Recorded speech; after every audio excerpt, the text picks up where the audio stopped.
अपघातात एक पाय निकामी होऊन देखील पॅरालिम्पिक्सच्या उंच उडी स्पर्धेत सुवर्णपदक विजेते मरियाप्पन थांगावेलू यांचा जन्मदिवस. नमस्कार, मी अजिंक्य आणि आपण पाहत आहात कलाकार दिनविशेष पॉवर्ड बाय GoPrack.com. मरियाप्पन यांचा जन्म तमिळनाडूतील सेलम जिल्ह्यात 28 जून 1995 रोजी झाला. वयाच्या 5व्या वर्षी शाळेत जाताना झालेल्या अपघातात त्यांच्या उजव्या पायाला कायमचे अपंगत्व आले. या अडचणीनंतरही त्यांनी माध्यमिक शिक्षण पूर्ण केले. ते स्वतःला सक्षम मुलांपेक्षा वेगळं मानत नव्हते. मरियाप्पन यांना विद्यार्थी दशेत व्हॉलीबॉल खेळायला आवडायचं. त्यानंतर त्यांच्या शाळेतल्या शारीरिक शिक्षण प्रशिक्षकाने त्यांना उंच उडी मारण्याचा प्रयत्न करण्यास प्रोत्साहित केले. वयाच्या 14व्या वर्षी त्यांनी त्यांच्या पहिल्या स्पर्धेत सक्षम स्पर्धकांमध्ये दुसरे स्थान पटकावले.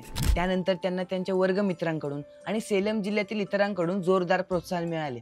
2013 मध्ये त्यांचे सध्याचे प्रशिक्षक सत्यनारायण यांनी प्रथम भारतीय राष्ट्रीय पॅरा ॲथलेटिक्स चॅम्पियनशिपमध्ये मरियाप्पन यांची कामगिरी लक्षात घेतली आणि 2015 मध्ये त्यांना औपचारिकपणे विद्यार्थी म्हणून स्वीकारले आणि पुढील प्रशिक्षणासाठी बेंगळुरूला आणले. मार्च 2016 मध्ये मरियाप्पन यांनी ट्युनिशिया येथे झालेल्या IPC ग्रांप्रीमध्ये पुरुषांच्या T42 उंच उडी स्पर्धेत 5 फूट 10 इंच अंतर पार केले, ज्यामुळे ते 2016 समर पॅरालिम्पिकसाठी क्वालिफाय झाले. संपूर्ण व्हिडिओ पाहण्यासाठी कलाकार YouTube चॅनलला नक्की भेट द्या.